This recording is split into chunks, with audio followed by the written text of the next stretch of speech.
तो इकराम साहब, ये तो एनर्जी क्राइसिस एक तवील अरसे से मौजूद है और महीनों पहले इस हुकूमत को भी, चूँकि इनकी कंटिन्यूशन है, इससे पहले भी केयर टेकर गवर्नमेंट से पहले इनकी गवर्नमेंट थी, तो आइडिया था कि किस लेवल पर ये IPPs के मुआहदे हमें नुकसान पहुँचाने जा रहे हैं। अब उनके साथ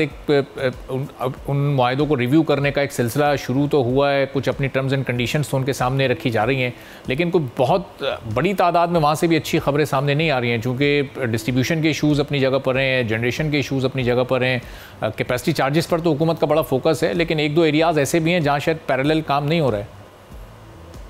जी तो सर, मैं आपने देखिए सर्कुलर डेट अब आप देख रहे हैं, जो कंबाइंड है गैस और इस वक्त बिजली का, वो 5 ट्रिलियन भी क्रॉस कर चुका है। तो इस महाज पे देखें तो जो स्ट्रक्चर रिफॉर्म्स की बात IMF ने भी अपने प्रोग्राम में की और अमूमी तौर पर लोग भी इसके बारे में बात करते रहते हैं, वो अभी हमने हल नहीं किया मसला।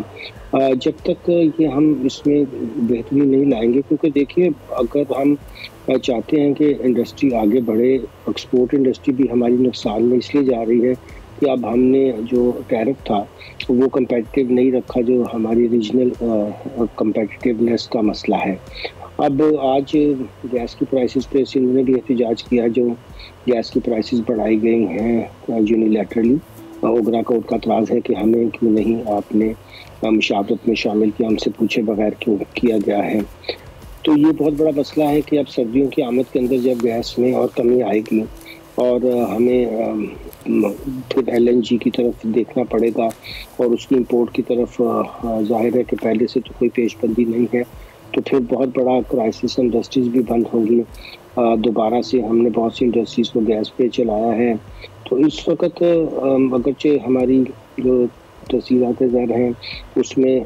बाहर से तो बहुत लोग पैसा भेज रहे हैं, मगर वो आपको पता है ज़्यादा कंजम्पशन में जाता है। जो लोगों को या अखराजात वगैरह करने होते हैं वो बाहर से फंड हो जाते हैं, मगर अगर आप सोचें कि उससे हमारे को इंडस्ट्रियलाइजेशन होगी, वो तो तभी मुमकिन होगा जब एक्सपोर्ट लेड ग्रोथ की तरफ तवज्जो दी जाए। और इस वक्त जो हमारा बड़ा हिस्सा है एक्सपोर्ट्स का, इसमें टेक्सटाइल सेक्टर है, वो तो काफ़ी शिकायत फिर कर रहा है कि वो कंपेटिटिव नहीं रहे और लूज़ कर रहे हैं। तो अगर हम एक चीज़ बेहतर करते हैं थोड़ी सी इन्फोर्समेंट से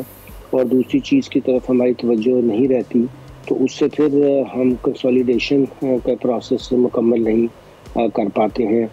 तो ये बहुत अरसे से हमारा मसला है कि हम जैसे हमारे मैक्रो नंबर्स ठीक होते हैं और वो कुछ अरसे तक हम सस्टेन भी करते हैं, मगर उसके साथ ही हमारी ग्रोथ बहुत नीचे आ जाती है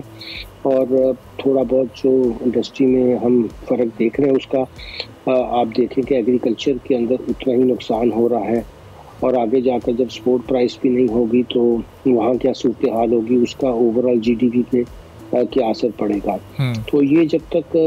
ग्रोथ को हम साथ लेकर नहीं चलेंगे, चाहे हम मॉडेस्ट ग्रोथ ही 4-5% की करें, मगर करें तो सही, अभी तो